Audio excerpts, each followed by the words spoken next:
How what's up, y'all? It's popping. It's D. So I'm about to react to this What's the Dirt vid. This is the official Euphoria breakdown. Okay, this guy does amazing, thorough breakdowns of these diss tracks, and I just find all of this very fascinating.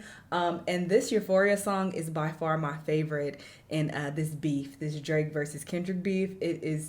It's so good. And I listen to it all the time, especially when I'm working out. And I feel like I have even picked up on, like, more hidden meanings and like, oh, he's saying this, that. So I'm very curious to see, what I've missed, if anything, and see how deeper he goes with this diss track. So yeah, let's get into it and see what he has to say. Let's watch. Alright guys, so I am clearly behind the curve right now. Diss tracks are dropping left, right, and center. And all I can really do is do these one at a time. What I can say is that I put an enormous amount of effort and time into these videos. And there's a reason why all of my breakdowns are different from everyone else's. To try and figure out what it all means, like I'm not just pulling info from Genius. I'm studying the lyrics for hours that's what everybody and else hours and hours. Like, a lot of time goes into this. With all that said, just a week ago, Kendrick Lamar dropped a 6-minute diss record towards Drake. And I really do appreciate anyone that waited for this video, the patience. Like, I know what this moment is. I can't do this twice, so I'm trying to do it right. Alright, so first and foremost, the title, Euphoria. So much to unpack in this in itself. Now, as you guys know, on Drake's track Taylor Made, he said that he was expecting a quintuple entendre from Kendrick due to his delay. You better have a motherfucking quintuple entendre on that shit. Some shit I don't even understand. And Kendrick did that in the title, and then some. Now, before I break down all the meanings of this title, I want to point out the true hidden meanings first, which everyone has missed, and it is quite literally a large part of the entire premise and setup of this record. Uma Thurman from Kill Bill recently tagged Drake in a post on Instagram, offering him the iconic suit where she fends off multiple opponents. And girl, shut up. The objective of her character is that of revenge. She is quite literally trying to kill Bill.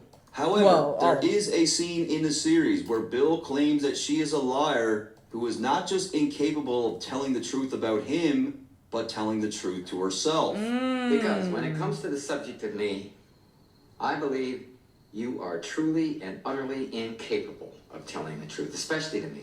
And least of all, to yourself. To address his issues with her lies, Bill shoots her with a dart containing a serum called the Undisputed Truth and states that the serum will cause a state of euphoria. Gotcha. What lies within that dart is an incredibly potent and quite infallible truth serum. I call it the Undisputed Truth, with no druggy after effects. Except for a slight wave of euphoria. And that is quite literally the setup of how Kendrick approaches this record by presenting what he feels to be non-stop, undisputed truths about Drake.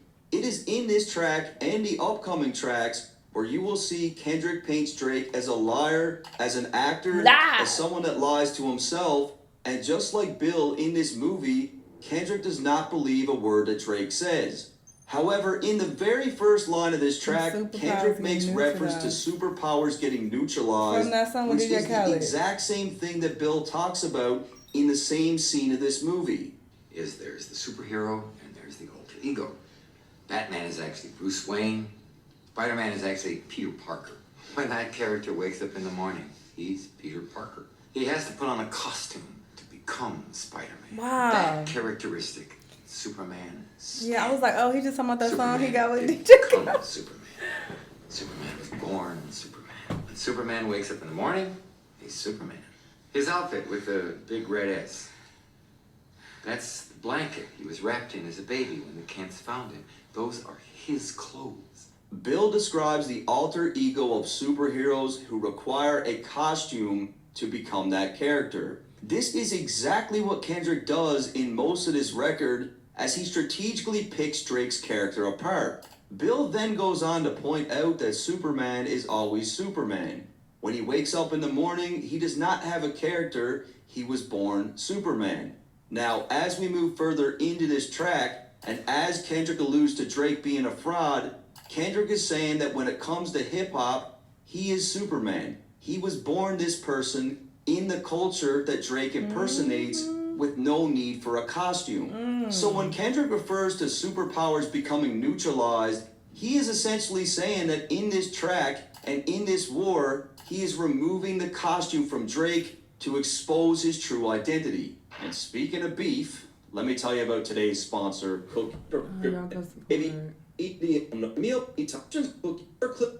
Now on to the other meanings behind the title. The track is titled Euphoria, and the artwork gives a clear definition of what that means.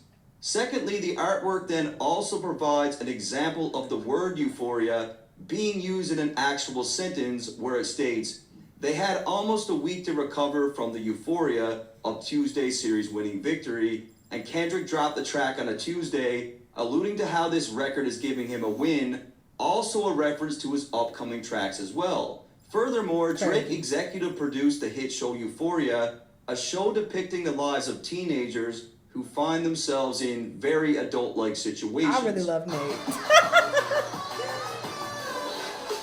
Therefore, this reference is also clearly with respect to the ongoing rumors that Drake is into much younger women. However, the title is even more deeper than that. I'm talking about the studied phenomenon where people experience a state of euphoria before they die.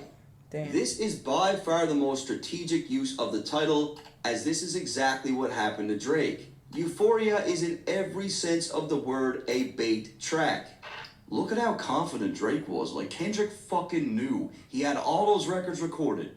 Done, ready, waiting. Kendrick knew that Drake felt he had a slam dunk in this beef. He knew that when Drake dropped the Family Matters track, that Drake would have been living on a high, feeling like he won, leaving Drake in a state of euphoria.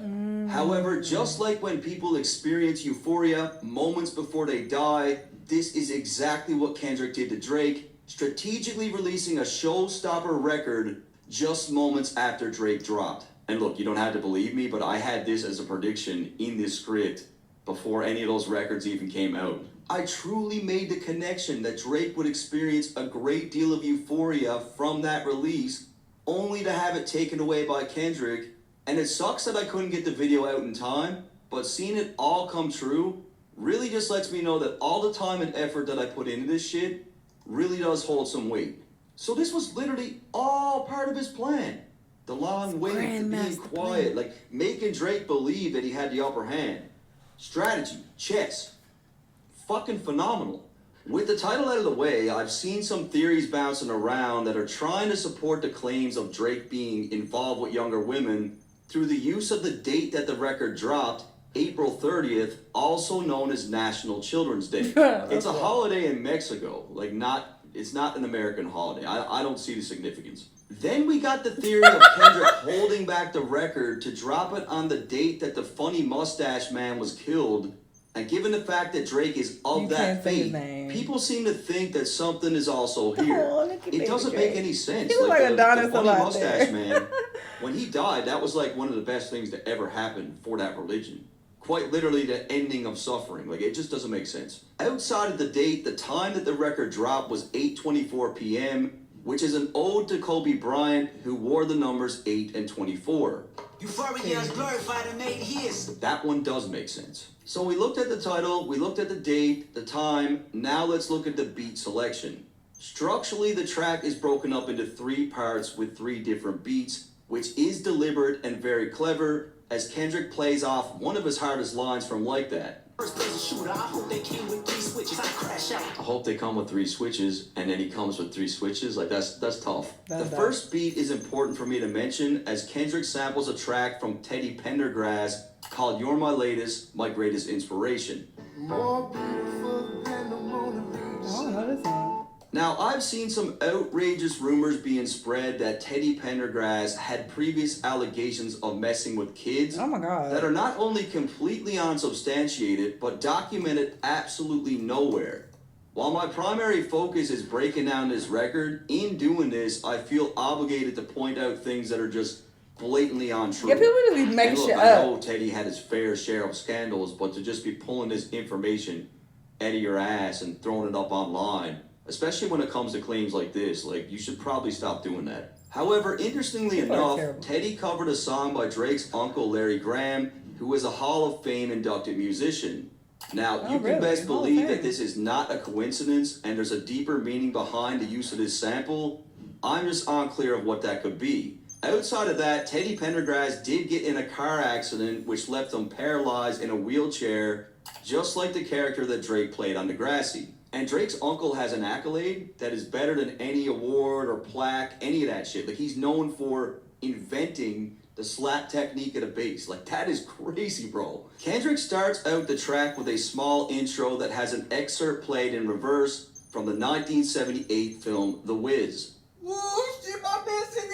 Euphoria. I definitely The didn't pick film up on that. reimagines the 1900 novel and 1939 film The Wizard of Oz in the perspective of African Americans. Kendrick uses this to symbolize that what he's about to craft is for the culture, something he believes Drake simply isn't a part of. He really drives this home as in the context of this movie, Kendrick is comparing Drake to the Wizard, who is played by Richard Pryor. Pryor's Wizard is initially looked at as someone who is feared and respected. He uses technology and trickery to maintain his illusion of power, but is soon discovered to be a fraud.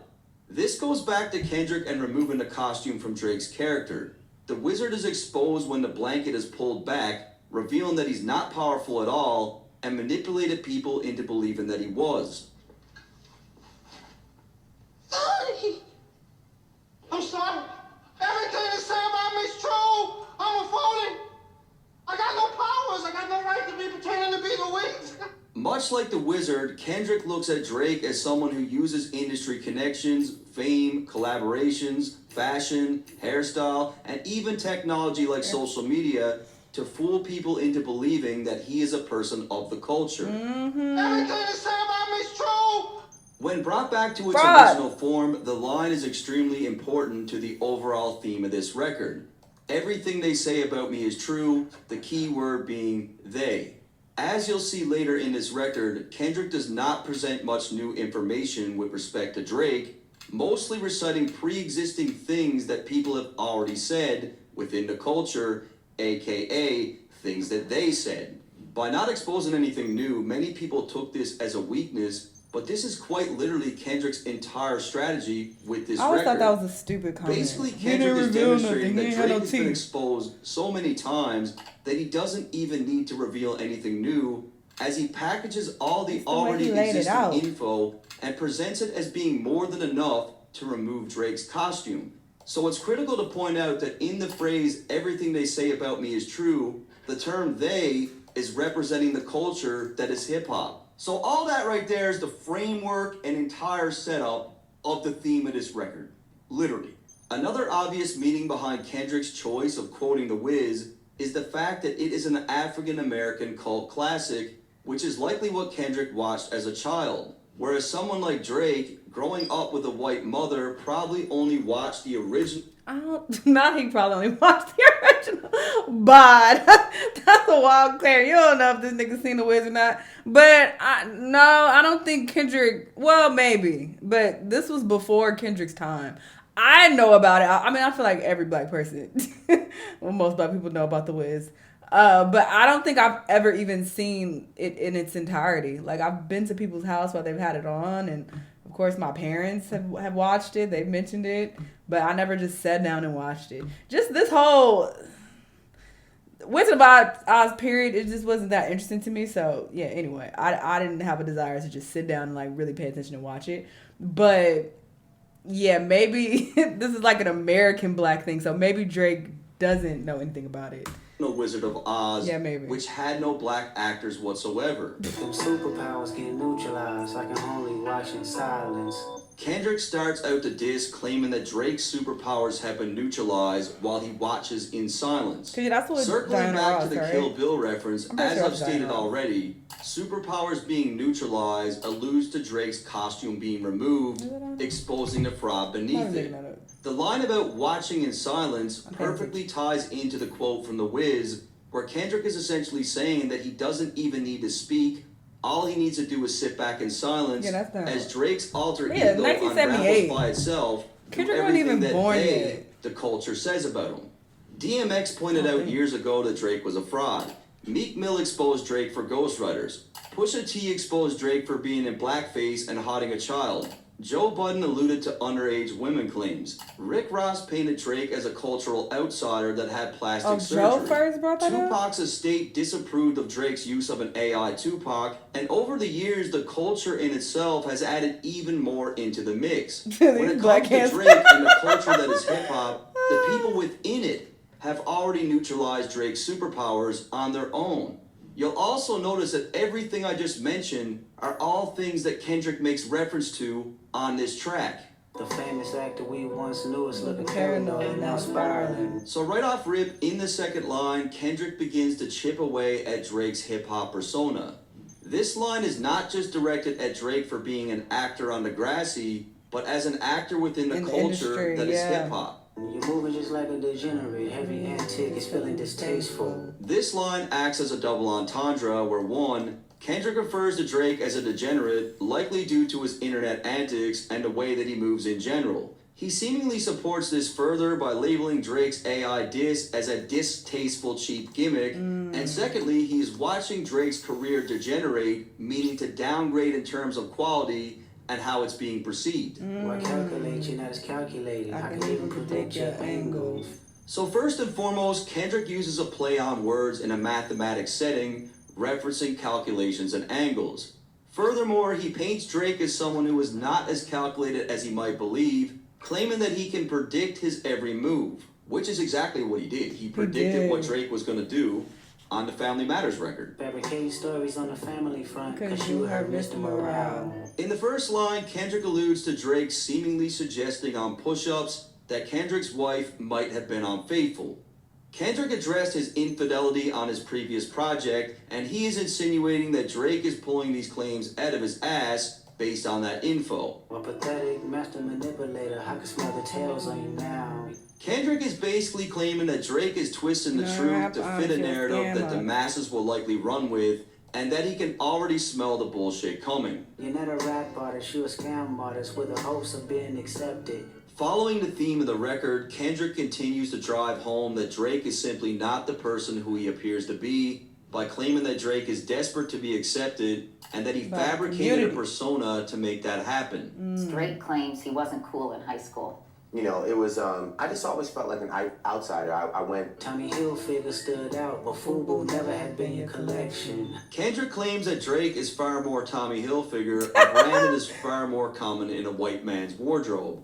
Furthermore, allegations were made years ago that Tommy Hilfiger was racist, not approving of different ethnicities wearing his brand. For the record, this has been proven not to be true, but it was a narrative back in the day. Kendrick claims that Drake never had any FUBU in his collection, which is a masterful line in itself, truly helping to drive home the approach with this record. FUBU is a black-owned company with the slogan, "For Us, By Us," but more importantly, FUBU is very much a hip-hop company. No, my mind was blown when I was watching Shark Tank, and the black dude that's in Shark Tank, he was like the founder of FUBU or whatever. Or he worked with them, something like that. But that they just showed him, the bald head man.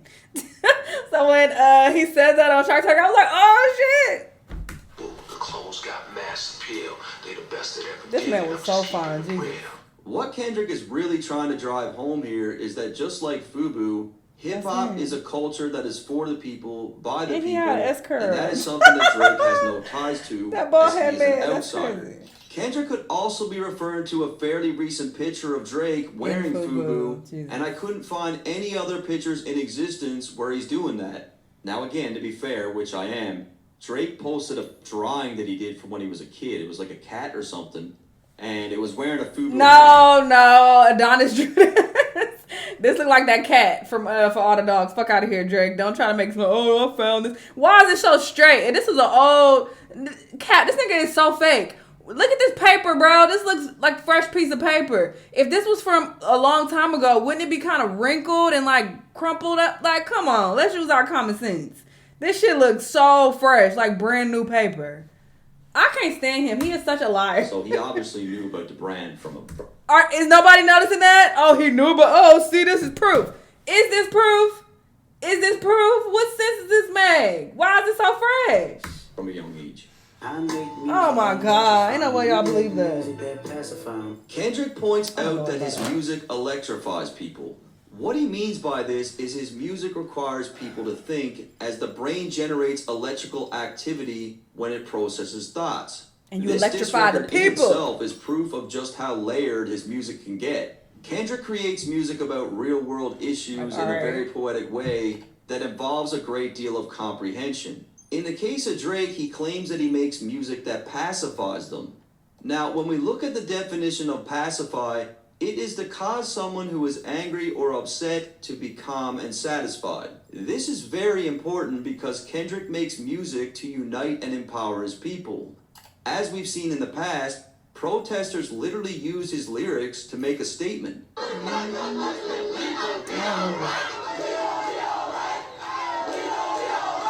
When we look at the subject matter in a lot of Drake's music, he is making the people do the opposite, calming them down by not evoking much thought at all, making them happy and pacifying them. And this line again went over heads, like people were thinking that he was calling Drake's music sleepy, like that's not what that means. It's way deeper than that. However, the line also offers up another meaning, feeding into the claims of Drake being involved with younger women, as pacify could be in reference to a pacifier. This is further supported by Kendrick claiming that he could double down on the line, but in this case, he spared him. Manipulator and habitual liar too. Kendrick then, for the second time, calls Drake a master manipulator, and just like in the Kill Bill reference from earlier, he claims that Drake is a habitual liar. You are truly and utterly incapable of telling the truth, especially to me. It's a genius chess move because he gave himself a bit of a safety net, and now we've been hearing the people talk like, oh, Drake's a liar. Kendrick said he was going to lie. That's what he's doing. He then makes reference to his own lyrics from The Heart Part 4. But don't tell no lie about me, and I won't tell the truth about you. Don't tell a lie on me. I won't tell the truth about you. This is another really clever reference, as many believe that it was on that track where Kendrick took aim at both Big Sean and Drake. The key word being truths, plural. Like, I have more than one thing on you. Kendrick then hits Drake with a nasty beat switch. When I'm driving in the car and like this beat drops, This is my shit. my foot just gets real heavy on the gas. Like I start speeding. Get out the way, I'm Okay, get out of right here, okay. Kendrick plays into the narrative that Cole and Drake cultivated on their disses, that Kendrick is laying low and not selling as well as he used to. The line is also a reference to Kendrick being low in terms of his height, which is something that Drake continues to play on. You ain't thinking about no reaper, nigga, I'm reaping what I sow, okay? So, as I said before, there was no way that J. Cole was coming to edit this thing unscathed, and Kendrick proves this to be correct, as he has some more bars for Cole here. I don't think any of us could forget J. Cole's verse on Johnny P's Caddy. Nigga want me on the song, he gon' see the wrath of the reaper. It was in this verse where J. Cole really started to reshape the narrative of who was the best, and Kendrick takes the chance to flip one of Cole's hardest lines to make it clear that J. Cole is not the reaper, and unlike Cole, who apologized, Kendrick was going to follow through in his beef, reaping what he sowed. I said this 2 months ago. I thought that J. Cole was taking shots at Kendrick on Johnny P's Caddy. I do think he is talking to someone, and that someone, I feel like, is Kendrick Lamar. And Kendrick thought the same thing. I mean, there's a reason why he's referencing that record in particular. You got a Benjamin and a Jackson all in my house like I'm joking. So Kendrick really starts to put his pen on display. He makes reference to Benjamins and Jacksons, alluding to how he has plenty of money. This is likely a rebuttal to Drake's claims on push-ups regarding Kendrick's contract splits. However, the line is also in reference to Joe Jackson, who is Michael Jackson's father, and it's interesting to note that Michael Jackson also had a pet rat named Ben. Michael Jackson was weird from the jump. Yeah, I'm about to say that's in nasty. this beef, the Michael Jackson and Prince thing just gets flipped and rebutted over and over again. And in this case, he's either calling Drake a rat or someone in his team a rat, or both. Hellcat made his own voice and new types and they solo king. There are multiple layers to this line alone. Break it down, Kendrick brings up the Hellcat, which is a sports car trim for Dodge, but also by definition, a Hellcat is a spiteful, violent woman. Kendrick cleverly plays with the word hell, making it seem that Drake and his associates all sold their soul while simultaneously calling Drake a bitch. But in the next line, there's even more layers. Everybody wanna be demons till they get chipped by your throwaway. Kendrick continues the clever wordplay with his usage of the word demon, as the demon is a trim level above the Hellcat for dodge cards.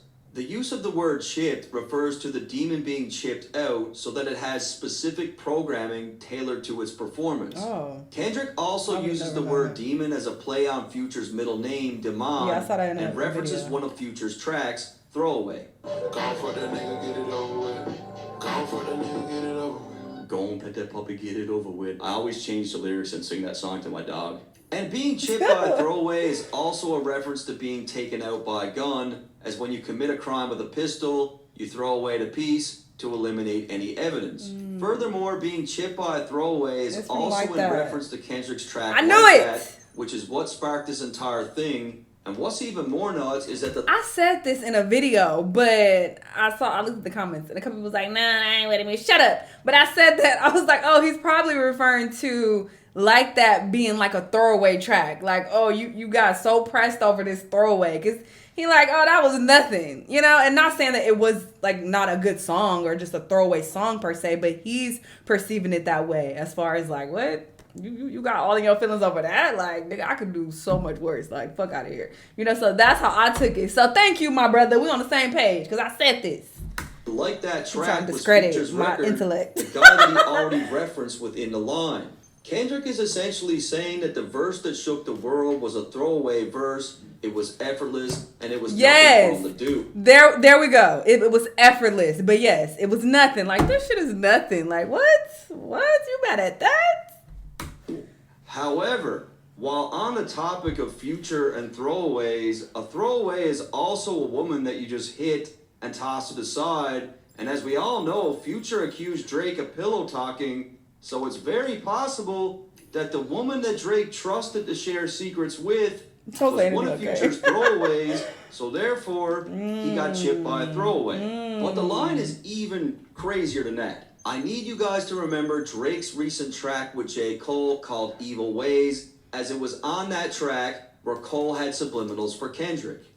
I stay out of beef, see niggas DNA get rearranged. And to make this even more obvious, it's on that exact same track where J. Cole claims that he is going through his demon phase. Young angel going through his demon phase. So when Kendrick says everybody want to be a demon until they get chipped by a throwaway, that's a bullet for both Drake and J. Cole. In the case of Drake, he ended off his push-ups track by claiming not to wake the demon up. This ain't even everything I know, don't wake the demon up. In the case of J. Cole, he claimed to be in his demon phase, but quite literally got chipped by a throwaway when he got entirely bent out of shape and apologized for his diss that Kendrick didn't even open his mouth for, and then proceeded to delete it. J. Cole's diss was a throwaway. He fucking deleted it. Everyone clowned him for it. You got chipped by a throwaway. Everybody wanna be demons till they get chipped by a throwaway. This is extremely Fire. high-level writing. Like, that line is fucking nuts. And I might do a show a day. Once a lame, always a lame. In the first line, Kendrick claims that he might do a show a day, possibly referencing J. Cole's diss when he said this. And he still doing shows, but fell off like the Simpsons. The Simpsons has 765 episodes, and still to this day, TV channels are playing their episodes daily. Kendrick is claiming that, like The Simpsons, he could also do a show every single day, and likely even sell it out. So I'm hoping you guys can see the theme now in verse 1, where these last chunk of lines weren't just directed at Drake, but J. Cole as well. Oh, you thought the money, the power, fame will make you go away? The next sequence of lines is directed at Drake, claiming that Drake has always been a loser, and even after all the money, power, and fame, he's still the same person. The line is also a callback to his verse on Like That, where instead of the word fame, he uses the word respect. DOT, the money, power, respect. The last one is better. Kendrick deliberately changes the words to reference Drake's confusion of thinking that fame amounts to respect, when in fact they are two different things. Have you ever played? Have you ever? Okay, nigga, let's play. Kendrick then goes into a game of Have You Ever, but I also see this approach as Kendrick framing the questions somewhat like a therapy session. Have you ever watched your enemy down like with a poker face? Kendrick's reason for doing this is to highlight the cultural differences between them. Imagine Drake and Kendrick are playing a game of Have You Ever, where the questions are all about things Kendrick witnessed or was directly involved with growing up. Drake probably wouldn't have much to say because he can't relate to Kendrick's experiences. Have you ever paid $5,000 like to an Open case. In the second line, he alludes to Drake having to pay $500,000 to a woman that accused him of sexual assault. And I know the article says $350K, but when you transfer that into our shitty Canadian dollar, it's pretty close. I hate when a rapper talk about guns, then somebody died, they turn into none. Again, there are a lot of cultural references layered within this track, and Kendrick's approach to lines like this one is to point out the stark differences between himself and Drake. Yeah. Kendrick has spoken on gun violence in his music before, and does it in a way that is very tactful, pushing to influence change. When we look at an artist like Drake, while he does have some lines that... And that's so facts, bro. Niggas who are like real hood niggas and who actually witness like everything that takes place in their hood, like as they get older and mature, they want to like move away from that. They grow and they're just like, bro, that life ain't it. Like, I'm trying to do something positive in my community. Most of them. Like, I would say about 90% of them. Of course, you still got the Dusties who gonna die Dusty. But I feel like most of them, you talk to some OGs, like, they trying to turn their life around, okay? My daddy is one of them, all right? So, like, they end up doing better. Drake is doing the fucking opposite.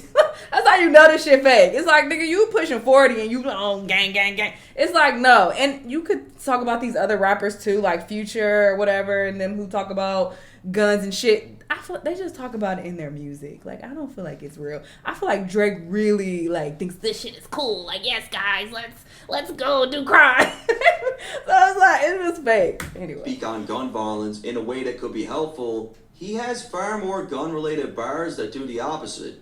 Then when we look at some of the alleged crimes that are connected to Drake and his inner circle, which could be a whole other video in itself, Kendrick is essentially painting Drake as someone that really doesn't care to make any strides towards change, and that when he does speak up, it's more of a PR move. Then I hop online, like pray for my city. he faking for likes and digital hugs. Passed down by elders.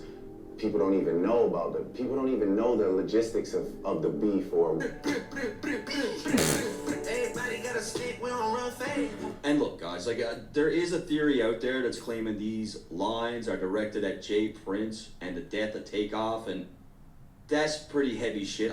You guys already know I don't do that type of content on the channel. I just kind of keep it to the music. His daddy a killer, he wanna be junior, they must have forgot the shit that they done. Alright, so this line is fucking insane, and everyone missed some key references. First off, this is a shot towards Drake's actual father, Dennis. Unlike his brother Larry Jr., who had a very successful music career, Drake's dad's career was far more lackluster. So when Kendrick says that he wanted to be like Junior, it's obvious that Dennis wanted a career that was as successful as his older brother, but that just didn't happen. To add the cherry on top, Drake's grandfather, who went by Larry Sr., was also a musician, so Larry Jr. quite literally took the reins and not Dennis. Then when we look at the fact that Drake's dad has literally tried to ignite his own career by piggybacking off Drake's success, it makes even more sense.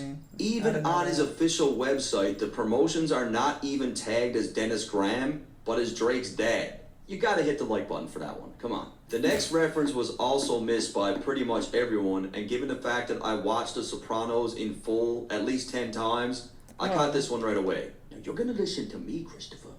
This is a fucking business. Sorry, that's just my favorite show. In The Sopranos, just like his father before him, Tony wanted to be the boss and overtake his Uncle Junior's place. The line about forgetting shit that they say is a reference to Uncle Junior, who constantly begins to forget everything and eventually develops dementia, which is something that Kendrick mentions in the very next line. Drop a comment for me, come on. Thirdly, Kendrick refers to Birdman as Drake's dad, as he was signed under him for Cash Money, and Birdman does have a slew of allegations with respect to being a killer. There's quite a few of Cash Money artists who have just mysteriously been murdered. So in the Birdman scenario, the reference to Junior is with respect to Lil Wayne, who once literally called Birdman his dad, and of course Drake took a lot of influence from Wayne more or less aspiring to be just like him. But there's even more to it than that. That's not it. The last reference is to Texas hip-hop legend Jay Prince, someone that Drake considers his mob ties, and in this context, Junior refers to his son, Jay Prince Jr. The line is fucking nuts. Like, it's 16 words that give you 4 deep meanings that are all very relevant. It's a crazy line. The very first time I shot me and Drake, the homie had told me to aim it this way. This line is one of the more surface level bars. Kendrick is referring to shooting a Draco, which is a gun, but also sounds like Drake's name, like he's shooting Drake. I didn't point down enough today. I show you I learned from those mistakes. Lastly, he claims that he needs to aim the gun down, which is in reference to Drake being beneath him. I said that too. You know what? I hate people. This is why I don't even read comments. But I was kind of reading comments way more often than I normally do around this beef because I just wanted to hear what other people were saying because I was so fascinated by all this shit, all these diss tracks. And I fucking said that too. And niggas was also trying to discredit me. I said like, oh yeah, he's saying because he aiming it down because Drake is beneath him. I said that. Hello. Did I not say that? Go back and look at the reactions. I fucking said it. And niggas like, nah, I think he's saying, shut up. I was right. But you got a ring on God, I'm ready to double the wage. Drake purchased Tupac's custom diamond ring at an auction for over $1 million. What is it, the now, Kendrick, being from the West Coast and a huge fan of Pac, claims he's willing to buy it back from Drake for double the price, just so it's not in his possession. I'd rather dead than let a Canadian nigga make Pac turn in his grave. And it's very possible that Drake bought that ring just to be petty. Petty, yeah. Very possible. It is a pretty clever line because by saying that Pac would turn in his grave over the ring, Kendrick is also insinuating that Pac would have been pissed and would have never approved of Drake's AI gimmick. Absolutely not. What is in the brace? So again, more cultural references here as Kendrick continues to chip away at Drake, pegging him as an outsider in the culture. Kendrick asked Drake if he has shit twisted, alluding to Drake's new hairstyle, which is indeed braided. He confirms this even more with the next line when he says, "What is it, the braids?" Something that I've grown to accept over the years is the fact that I'm never going to have braids, you know? Move on. And that's a tough pill to swallow. But I feel like Drake's braids are just too tight. But he's not just talking about Drake's hairstyle, but his own. Kendrick has been known to rock braids himself and uses this as a reference and cultural construct to highlight just how rooted he is to the culture. Black power. Braids are an integral part of Black and African culture. The tradition has been passed down through generations to celebrate and honor one's ancestral roots. And most of you guys know this stuff already, but trust me, there are people watching this that don't know. Like, they don't know that at one point, people were losing their jobs left, right, and center for braids. Natural black hair. So, and it still happens today. I've seen lawsuits in recent years of it still happening, unfortunately. It was in the 1960s where braids and natural hair became a huge thing during the Black Power movement. It was quite literally used as a statement and as an expression against white supremacy and anti-blackness. So in the case of Drake, as it pertains to this line, Kendrick is painting him as being jealous and envious of what he represents culturally. The braids are only used to reference Kendrick's own identity and his deep-seated roots to African American culture, something that Drake wishes he had and attempts to emulate. He continues to drive this home by claiming that Drake doesn't want to work with him anymore, and it all ties perfectly into the overall theme of this record to further support Drake's longing for acceptance but never fully getting it. What is it, the braids? I hurt your feelings, you don't like me no more, okay.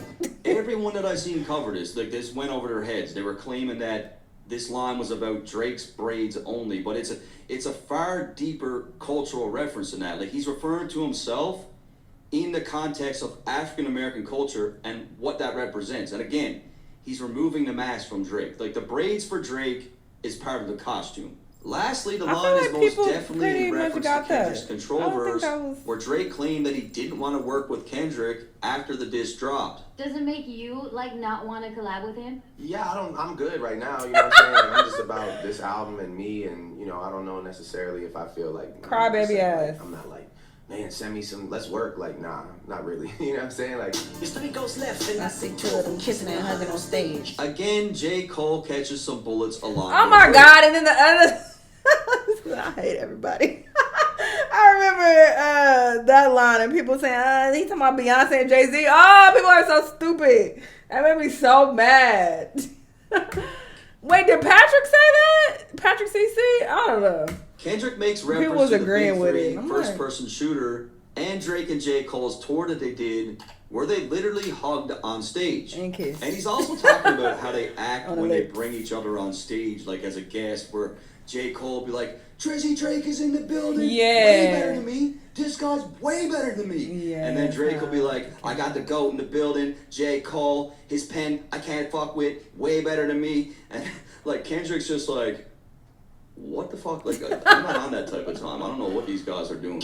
I love her to death. And then 8 bars out, explain that phrase. I really like this line. He claims to love Drake and J. Cole to death, but then proceeds to tell them that he's going to elaborate more on that in the next 8 bars. Nobody can tell me. I don't want to talk on no silly. You know, Personally, with this one, I believe he is talking directly to J. Cole, who felt extremely bad about his diss and he tried very to call likely him. tried to make contact with Kendrick. to try to You know smooth things what? over. Please pick up, man. I can't sleep. Is wild. You ain't gotta do Cole like this, all right? I mean, Kendrick is in war mode. Like, he's not trying to hear all that right now. He's in a different space, but I think they will end up coming together in the near future, and we're finally going to get some music from these guys together. You know I got language barriers. It's no accent you can sell me. At this point, we have literally heard multiple accents from Drake. There's the UK Drake, Just like that one Jamaican. time at Cello, a good thing, man, we're pulling out phones. the You Ain't Jamaican wait. Drake. Just like that one, Literally heard multiple UK accents from Drake. There's the UK Drake, just like that one time at Cello, a good thing, man, we're pulling out phones. the You Ain't Jamaican, Use Your Fakin' Drake. And more tune for your head top, so watch how you speak on my name, you know? I give him a pass for Jamaican just because Jamaican culture is so heavily, you know, instilled in Canada. I'll give him a pass, but everything else not. Then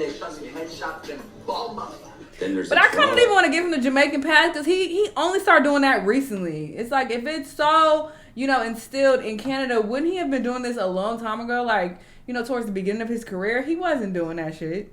He just started doing that, like, you know, within the past maybe 5 years, I want to say. Maybe a little longer. But Drake has been rapping for fucking 15, 20 years, something like that. So why you ain't been doing that? It's fake. accent Drake. You guys make me sick to my stomach, fam. Wait, what accent is this? Then there's the Toronto accent Oh, Drake. Toronto. You guys make me sick to my stomach, fam. This didn't exist before we were here. Look around at the square. I promise you right now. Then we got the Caucasian Drake. Just one of the most intelligent people I've ever met. Scrabble champion. Is she really? Yeah, she's That's how he really talks. She's a top shelf lady. The New York Drake. I try and show out with none of the study. I don't really do what other people do, like for a true religion. I don't really do that stuff, you know what I'm saying? But Look, if you're confused, don't worry, because so am I. But here's how he actually talks right here. Ash, forget it. Yeah. Look, can we just break up and get this over with?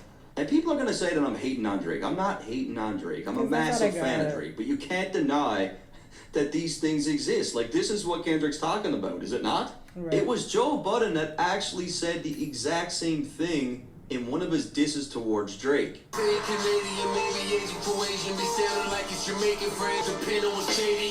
And look, if Oh, we're going to boy. talk about writing He and said punchlines Croatian. and quotables and personals, like this diss track from Joe was one of the best Drake disses that we've seen. I never heard. You're cold and I know I'm a selfish nigga. The crown is heavy. So again, notice he calls him Aubrey. That is the theme. That's who he's talking to on the record, not Drake. Coming off the Like That track, Kendrick made it clear that he doesn't care about the big three and that he's down to ride solo with the Crown. Now, the Crown, to be specific, has been something that all three of these guys have referenced in their music at one point or another. In the case of J. Cole, Aiming at a couple heads, bitch, I'm crowned, honey. Ray at the top, playing keep away with the crown. and no different for Drake. Take my crown to the grave, I'm an underground king. They never told me when you get the crown, it's gonna take some getting used to. And it was in this line where Kendrick even quoted himself talking about the Crown. However, this moment in this Crown era is will heavy. act as the deciding factor on whose head the crown belongs on, and Kendrick seems to understand the mission as there's no friends when it comes to his end goal. He really drives this home with the YNW Melly reference, where Melly was accused of murdering his own friend. I pray they my real friends, if not, I'm YNW Melly. What's also interesting to note is that YNW Melly took to Instagram a month ago to make claims that he felt Kendrick took shots at him on the Like That record. Boy, you did it. Shut up. I don't see the connection. Like, to me, this line is clearly about Melly Mel, but he does mention his name on this record. I don't like you popping shit that For real, for him, I inherit the beef. Yeah, fuck all that push P. Let me see you push a T. Drake sent subliminal shots at Pharrell in 2023 on Travis Scott's Meltdown. Now, I'm not going to break down his shots towards Pharrell in this video because that will be off topic, but I do believe the true reason for the tension is because of Pharrell's production work on Pusha T's last album. So Pusha's last album had 12 tracks on it, and 8 of them were produced by Pharrell, and it's one of my favorite albums. How you mad at this nigga working? 4 or 5 years. Amazing album. Kendrick claims that he's got no issue inheriting the beef on Pharrell's behalf, telling Drake to stop pushing P, meaning leave Pharrell alone. The phrase is also, of course, something that was popularized by Gunna through his hit record, Pushin' P. I'm Pushin' P. However, the line holds even more depth as Drake referenced the phrase in a song himself. Steady pushing P, niggas pushing P, TSD. To explain a little better, the phrase pushing P basically means keeping a player, acting with integrity while staying successful. In this scenario, Kendrick tells Drake to forget about the integrity and hits Drake in a sore spot by bringing up his infamous loss to Pusha T. Drake allegedly had a career-ending red button diss for Pusha, to which Jay Prince shut down as he said Drake was taking it too far. You know, my reasons for pulling the plug and having that conversation with him simply because it crossed the line of music. And what you mean pulling the plug? You argue this nigga daddy. Like, so he had all this power to stop you? Like, bro, it's one thing to take advice from somebody, but this nigga said, I'll put the plug on that. Like, he own you. He control what you do. Like, that don't sit well with me. It's like, what's really going on over there? So in the case of his beef with Pusha, so he Drake made the more or less fucking took decision? the high road, maintaining integrity, You a grown man or not? which is technically pushing P. However, I also feel the words, let me see you push a T, has a couple meanings. One, he's clowning Drake regarding his loss to Pusha and egging him on to clear up unfinished business. And two, he's asking Drake to push the red button on that track that he held back because of Jay Prince. Drake's been talking about his red button for a while. I don't think he has one for Kendrick, but I think he's got something for Kanye and Pusha. You better off spinning again over him. You think about pushing me? He's Terrence Thornton, I'm Terrence Crawford. Yeah, I'm whooping feet. Again, Kendrick brings up Drake's unfinished business with Pusha T, alluding to the L that he took. He then uses Pusha's real name, Terrence Thornton, and while he does clearly acknowledge that Pusha is dope, he claims that he's a far more deadly competitor, calling himself Terrence Crawford, who is an undefeated boxer. I found it pretty funny because in that clip of him training, Drake's music is playing in the background. It's some rather fake. You should keep it that way. I know some shit about niggas that make gotta wanna look like a saint. Kendrick begins to warn Drake and recommend that he should keep this battle light, but then he uses Gunna's reputation as a snitch to imply that Drake is an even bigger rat. This ain't been about critics, not about gimmicks, not about who's the greatest. It's always been about love and hate. Now let me say I'm the biggest hater. Kendrick claims that at this point, this thing is not even about who's the greatest. It's about his hatred for Drake, which is exactly what I said 5 months ago, before any of this was even close to what we're seeing now. I've said it multiple times on this channel, like he just does not like Drake. Kendrick then goes into an all-out hate Drake rant. I hate the way that you walk, the way that you talk, I hate the way that you dress. So again, as I mentioned before, the theme of this record for Kendrick is to bring up things that other people in the culture have said, and in this case, he's referencing DMX's thoughts about Drake. Why don't you like Drake? I don't like anything about Drake. Mom, I don't like his fucking voice. I don't like what he talks about. I don't. see, I be trying to tell these things. Y'all make so messy. I hate the way that you sneak this. If I catch flight, it's gonna be the red. At first, this line confused me because Kendrick is known to sneak diss himself, but the more I thought about it, he says he hates the way that Drake sneak disses. When it comes to Kendrick and sending shots, his subliminals are usually caught by everyone right away, as he makes it pretty obvious I wouldn't call that a sneak diss. However, in the case of Drake, we he don't goes know about it in an entirely different way, where he sneak disses people to the point where only his intended target picks up on it. Kendrick likely despises this approach because it limits being able to respond to where the people would even understand where it originated from. He hate the bitches you fuck cause they confuse themselves with real women. Kendrick then takes a shot at Drake for the women that he sleeps with. This could be in reference to him being involved with younger females, or the fact that Drake likely sleeps with the fakest, dumbest, self-absorbed women imaginable. And then notice I said we, it's not just me, I'm with the culture feeling. Very ruthless and direct line from Kendrick, just like the line from The Wiz, everything they say about me is true, and just like the Kill Bill theory, Kendrick is dishing out what he feels to be undisputed truths. I call it the undisputed truth.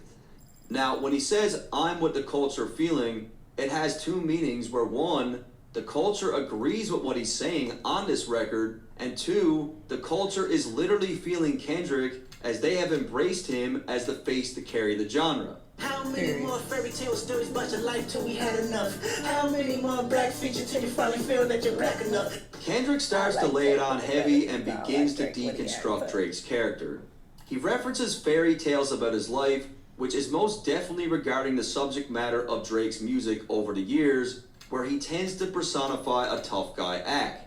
He then questions Drake on how many black features does he need, which has a great deal of depth culturally.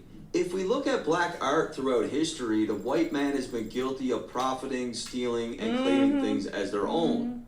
Not only is Kendrick claiming that Drake hops from wave to gain notoriety, he's strategically lumping him in with what is commonly done by outsiders and executives who use people in the culture for their own benefit. On one of Joe Budden's disses to Drake, he broke this down really well. You leverage your celeb taking waves over that territorial takeover. So right away, this is exactly what Kendrick's talking about. Maybe you think nobody notices. Gucci wasn't home 2 seconds before you wrote his dick. Gucci gets out of jail, Drake does a feature right away. Body Versace flows, copy that he stole. I hails meal, sorry, Migos, adios, amigos. He hops on the Versace beat, copies that Migos flow, and then he doesn't work with the Migos till years later. Was that your plot all along? Why you do that bit with Fetty, but you hopped in the song? So he did the song with Fetty, didn't do the video, and then he just ghosted him. Sound like a zombie on a track. Never started from the bottom, it was zombie on the track. No who else started from the bottom, zombie on the track. How come after that joint, I don't see zombie on the track? So Mike Zombie is a producer that made the Start It From the Bottom beat, but after that track, Drake never worked with him again. He wasn't a well-known producer, and from what I can remember, Drake got the beat for an extremely cheap price. It's a story as old as time. Like, a lot of people have taken interest in black art, but then they take very little interest in the well-beings of the people who are making art. And Joe made 4 different diss tracks towards Drake, and when all this beef cools down, I'm going to be breaking down those records because Joe was an amazing writer, and he deserves to have that highlighted. And the reason why Drake didn't respond to Joe is not because he wasn't worthy of a response, it was because he knew not to. He knew it was a bad idea. Because people would then look into it. Let me see if Chubbs really crashed something in my first one like my last one. It's a classic, you don't have one. Kendrick brings it back to when P. Diddy allegedly punched Drake I thought in he the slapped face him. and claims he's about to do the same. He then mentions Drake's longtime friend and bodyguard Chubbs, who was likely with Drake the night that Diddy punched him, and because it was Diddy, he probably didn't do shit about it. Kendrick then gets into the debate about classic albums, claiming that his first album and his last album were both classics. It's in this line where he cleverly snipes both Cole and Drake at the same time, as they both criticize Kendrick's catalog as of late. Cole acknowledged, Your last shit was tragic. Your last one break, you really not on shit. Kendrick claims that both Drake and J. Cole have no classic albums, and because this is entirely subjective, I do agree that Good Kid, Mad City and Mr. Morale are both classics. A lot of people didn't like Mr. Morale, but I think it will prove to age as a body of work that will be appreciated with more time. And that's just my boyfriend at the time, he already gave me a rundown of it. I was like, I don't need to listen. This album is not for me, personally. So yeah, I don't need to listen. My opinion. I mean, like, all these albums are going to connect with people differently. Let your core audience stomach that, then tell them where you get your ass from. Kendrick uses a play on words to reference Drake allegedly getting work done to sculpt his abs.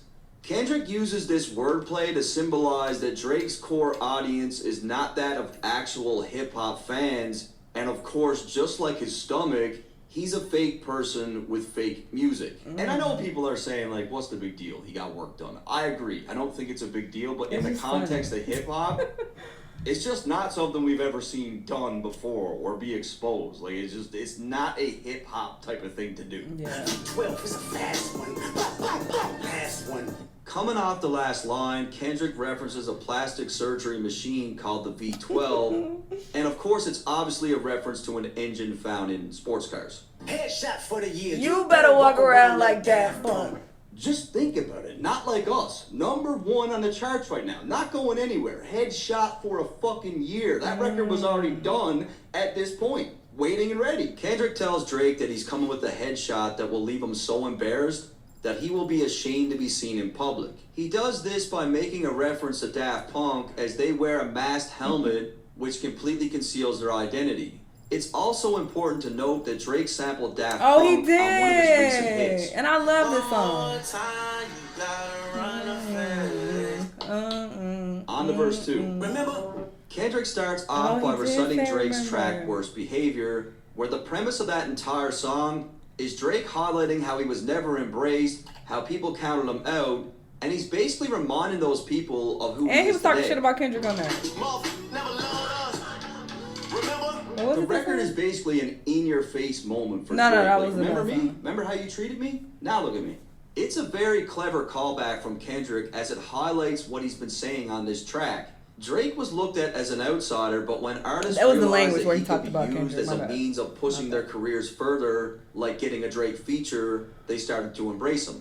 Hey, top dog, who the fuck they think they playing with? Extortion my middle name as soon as you jump off of that plane, bitch. Just like every good diss track, Kendrick is rebuttaling Drake's narratives from push-ups. One of the main components of that diss, right down to the hook and the title, was directly tied to Kendrick allegedly being extorted by TDE. I'm allergic to the lame shit, only you like being famous. Yeah, they can't give you no swag neither. I don't give a fuck about who you hang with. When we really sit back and think about this thing, Kendrick and Drake couldn't be more different. These guys are literally polar opposites, not just in music that they make, but in the way that they move, the way that they live, I said he the been things that are African. important to them, their values, their This nigga being moral Turk. compass. They are just two completely different people. It's Bon pretty clear hookers. that Kendrick doesn't value fame. He's not on social media. He's very quiet, reserved. He's not flashy. The line about Lil Yachty is in reference to Drake's friendship with him. Drake is excellent at remaining tapped into what the youth are doing, and people like Yachty act as a vessel to doing just that. I hate the way that you walk, the way that you talk, I hate the way that you dress. Coming back to the Kill Bill theory, the way that Drake walks, talks, and dresses are all aspects that are tied to his costume. Kendrick hates these things not because of what they represent, but because it's not authentic to Drake's true identity. You know that we got some shit to address. This line didn't surprise me in the slightest. I truly believe that Drake has made attempts to make amends with Kendrick over the years and likely wanted to get back in his good graces. While we know Drake is Kendrick was like, competitive, nah. I believe he wanted to make Kendrick an asset rather than an enemy. However, because of the differences in these two people, Kendrick probably realized pretty quickly that Drake wasn't someone that he cared to get along with. Drake and Kendrick have been exchanging subliminals for the better part of a And decade. Drake had the fucking audacity to talk about Kendrick, basically trying to imply that he's a sellout for working with Taylor Swift. He done so much sellout shit, like all these clips that he's showing, like even that blackface thing. He tried to spin it and was like, "Oh no, I did that to bring awareness." Some shit he tried to say. He said, "Oh, he tried to bring awareness to blackface or something like that, or highlight how black actors were treated or something he tried to spin." But it's like, you've done so much sellout looking shit, so it's wild that he tried to come for Kendrick for that. Decade, and while Drake maybe viewed this as friendly sparring, Kendrick has proven to be someone that values the crown in a different way. Fuck the big three, it's just big me. I even hate when you say the word nigga. But that's just me, I guess. Some shit just cringeworthy. Ain't even gotta be deep, I guess. So another line with an extreme amount of depth culturally. You need to think about how and where Kendrick grew up. Kendrick is from Compton, Section 8 projects to be specific. His family has direct ties to gang culture.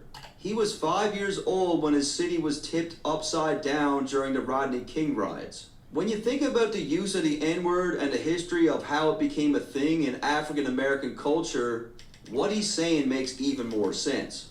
America has deep ties to slavery, literally in the millions. In the case of Drake, he grew up in Canada, a place that does not have a history of black slavery. In fact, that's why it was so wild for him to even make that comment and be like, "Oh, you rapping like you're trying to free the slaves." And some people are like, "Oh, I just thought it was funny. It wasn't that deep." No, it is that deep, considering all of the fucking context and what we're talking about. It's like that really rubbed me the wrong way, and I said that immediately when I reacted to it on Patreon. I was like, I don't like that line. Only has 4,000 documented slaves. Then when we look at how Drake grew up, being raised in an affluent white neighborhood, going to very good schools, it's 100% clear that the N-word wasn't something that he heard being used. He didn't hear it from his mother's family. And play that one clip where he was talking about how the black people, maybe he didn't say black people, but that was the implication. But he was sitting down at a table with some white people and be like, the way they talk, it's so ignorant. Like the slang that they use, it's so stupid and ignorant. I don't agree. Like he was trying to fit in and trying to shun the urban community. Play that clip. Let's talk about that. He didn't hear it at school. It just wasn't intertwined with his upbringing. Basically, there came a day in Drake's music career where he decided that he was going to start using the word. It isn't a natural thing for him, and it never was. Kendrick looks at Drake's use of the N-word just like the other aspects that make up his costume. This is not even up for debate. Like, it doesn't take a brain surgeon to tell you that that word clearly doesn't fit into the way that Drake speaks naturally. And I saw that a lot of people tried to pigeonhole Kendrick on this record as being racist, but that's not what any of this actually means. Idiots. Kendrick is not trying to disregard that Drake is half black. He's just pointing out the elephant in the room. Matter of fact, I ain't even bleed him yet. Can I bleed him back? When I see you stand by sexy red, I believe you see two bad bitches. That's my favorite part of the song. Matter of fact, I ain't even bleed him yet. Can I bleed him back? Drake's relationship with Sexy Red, where Kendrick essentially correlates Drake's energy with that of a female and not a man's. I believe you don't like women. That's real competition. You might pop ass with them. Kendrick then continues with the humor from the previous line. Sexy Red, along with their fan base, are known for twerking, and he says that Drake should join in on the fun. This could also be in reference to the nickname coined for Drake by Rick Ross, BBL Drizzy. Kendrick also seems to insinuate that Drake could be gay, alluding to how Sexy Red is his real competition when it comes to male attention. He also alludes to Sexy Red as being another form of competition when it comes to the actual music. However, the line also has a more serious tone, as Kendrick could be alluding to the fact that Drake doesn't like women because he likes younger girls. I mean, at this point, it's been Kendrick's main angle that he's been playing for most of his records, right? Let's speak on percentage. Show me your splits. I'll make sure I double back with you. Kendrick continues to chip away at Drake's narrative from push-ups, rebuttaling Drake's lines regarding contract splits, and Kendrick seems fairly confident that his circumstance is still better than Drake's. You was signed to a nigga that signed to a nigga that said he was signed to that nigga. Again, all part of his strategy on this track. Kendrick is pulling previous information from others, and in this case, it is Pusha T's reference from Exodus 23:1. You signed to one nigga that signed to another nigga that signed to three niggas. Now that's bad luck. Because Drake criticized Kendrick regarding his contract splits, he ultimately opened himself up entirely to being rebutted with a situation that could possibly be even worse. Like that record? Oh, what? You ain't like that record? Kendrick alleges that Drake tried to strike down the Like That record, which is an allegation that seemingly might be true, as we have seen leaked emails surface that potentially confirm it. Now, there could very well be some truth to it, but anyone can make one of those emails. Like, I can make one of those emails that looks that's not like Drake. I like that record. I'm gonna get back to that for the record. Kendrick claims that he likes Drake's record against Meek Mill. I caught this too. And proceeds to dish out a double you know, entendre. you know. Firstly, Kendrick announces on this track that he's going back to back on Drake, which proved to be true, as that's exactly what he did on the upcoming diss tracks. Secondly, notice how he uses the words "for the record." He uses this to point out that he already took a loss against Pusha T, but he's about to add another L to his record, receiving back-to-back losses. Why would I call around trying to get dirt on Niggas, niggas? y'all think my life is rap? That's some shit. I got a son to raise, but I can say you don't know nothing about that. Kendrick alleges that Drake and OVO have been offering money for information to use against Kendrick in a diss track. They did that for Previously, Pusha Pusha T publicly stated that OVO was offering $100,000 in search of information for Drake to use in their beef. He then points out that he has kids to raise, and unlike Drake, that's his priority. However, this line has an even deeper meaning, as Drake's father was absent for a large chunk of his upbringing. Since my dad used to tell me he would come into the house to get me. He ain't show. So when Kendrick says you don't know nothing about that, he's saying that Drake could not know much about fatherhood because he never experienced it himself. And this has been something that's been brought up in Drake's music a lot. So he's hitting them in a sore spot with this. Waking them up, know nothing about that. They tell them to pray, know nothing about that. Waking him up in the morning, telling him to pray, like things that Drake might not have had from his dad. Teaching them morals, integrity, discipline. Listen, man, you don't know nothing about that. So again, this is one of the hardest angles on the disc, where he's saying that Drake's dad wasn't around to teach him morals, integrity, and discipline. Basically, he's saying if you lacked all those things growing up, then how are you going to teach this to a child? You don't know nothing about that. And it's a brilliant angle because he's setting it up like this is the reason why Drake is the way he is today. You got no morals, you got no integrity, nobody taught you. Speaking the truth and consider what God's considering. You don't know nothing about that. And what Kendrick also means is that all these qualities that Drake lacks, that he can't teach his own kids, those are things that he's instilling into his own children that are important to him. Ain't 20v1, it's 1v20. If I got smack niggas that right with you. Kendrick cleverly flips one of Drake's hardest lines from Push-Ups, where Drake alluded to the volume of people that were teaming up to conspire against him. What the fuck is this, a 20v1, nigga? Kendrick perfectly flips this narrative by claiming that it's really him who's outnumbered, as Drake has a team of writers helping him to pen the verses. It ain't 20v1, it's 1v20. I gotta smack dudes that write for you. Like, that's fucking hard. Yeah, bring them on too. I could about to tell me that anybody say right with you. Kendrick alludes to the multi-talented artist Beam, who is known for writing for artists like Beyonce, Justin Timberlake, and even appears on the writing credits for Drake's track Rich Flex. And that was one of my favorite Coming off songs. his last line about Major having to distribution. fight against 20 of Drake's writers, Kendrick claims that regardless of the quality of Drake's writers, he'll still clean them out, meaning Bring he them will out too, defeat I them clean them out easily. Am I battling ghosts or AI? Nigga feeling like Joel Austin. Funny, he was in a film called AI. And my 6 6 telling me to off him. These bars have quite a bit of depth and cause a lot of Yeah, the confusion, and I'm going to try to clear it up here. In the first line, Kendrick asked the question if he is talking about battling 6 Ghost Cents, or that's all I know. AI, which feeds into his previous lines about Drake having ghostwriters. However, battling Ghost is also in reference to Drake using an AI Tupac to diss Kendrick, and Tupac has been dead since 1996, so he is quite literally a ghost. He Not then a makes ghost reference to or- a famous but alleged corrupt pastor, Joel Osteen, who was accused of both using AI and ghostwriters to pen his books and sermons.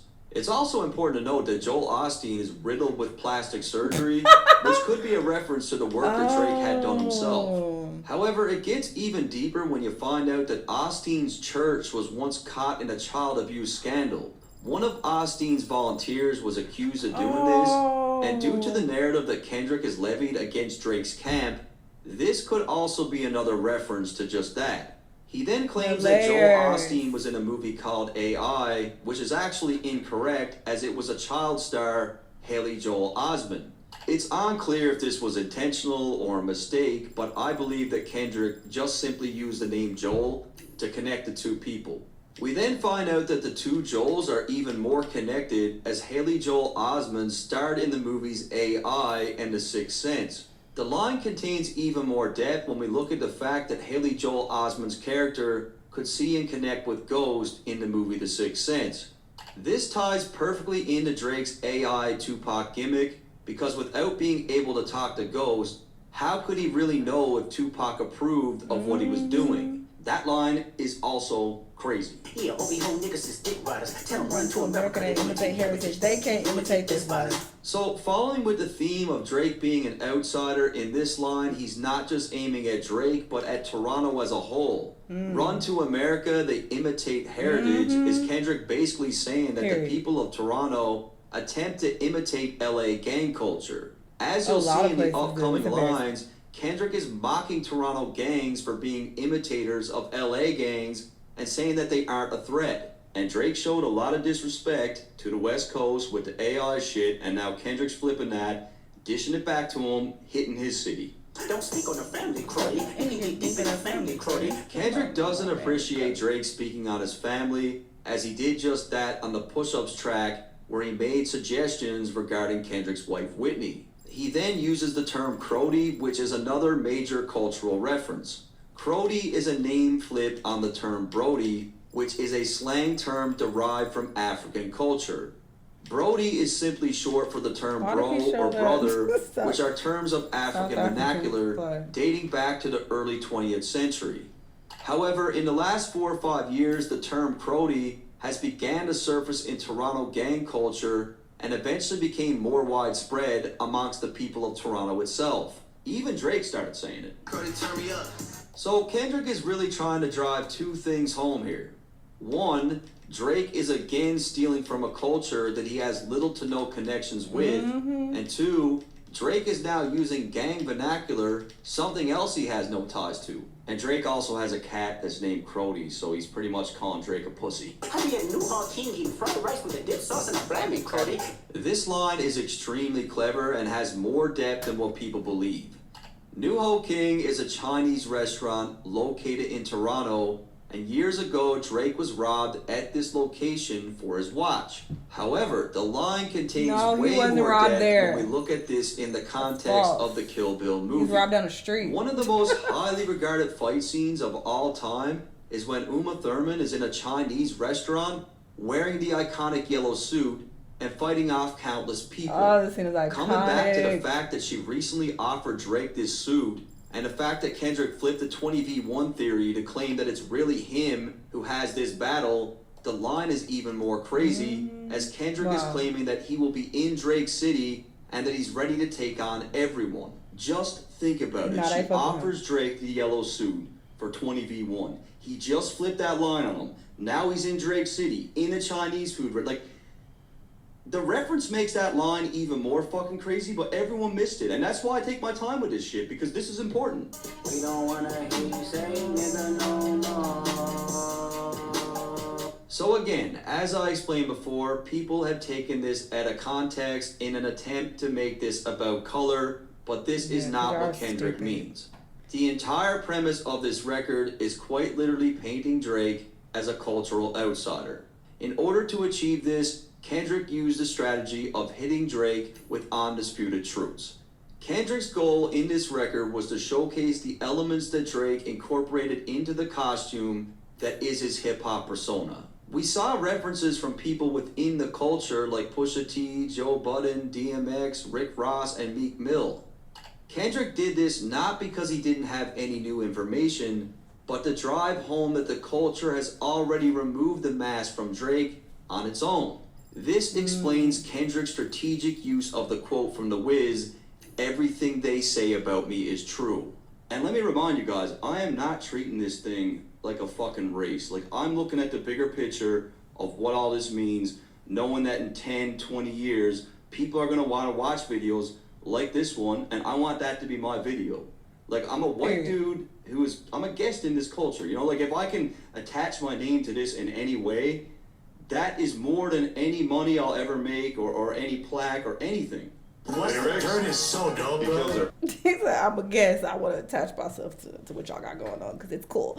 I love what he's doing though. This is really dope. The Kill Bill reference, I would have never thought of that. I don't think I even knew that Uma tagged Drake. Or maybe I saw it in passing in the video. I'm not sure. But I didn't connect it to this song at all. I didn't think, it was relevant to this beef, but apparently Kendrick made it relevant. That's so cool. So yeah, he definitely brought up some things that I was not aware of. But yeah, this track is so layered. I did know a lot of this though, to be honest, because like I said, I've listened to this several times. I play it all the time. I think it's just such a great piece of work, okay? This is one of the best diss tracks I've ever heard personally. When you really listen to it and just, take it in and the beat switches and everything, it's it's perfect in my opinion. But yeah, he did a great job putting this together. Y'all let me know what y'all think. Let me know what other videos you want to watch, and I'll see you on the next one. Bye.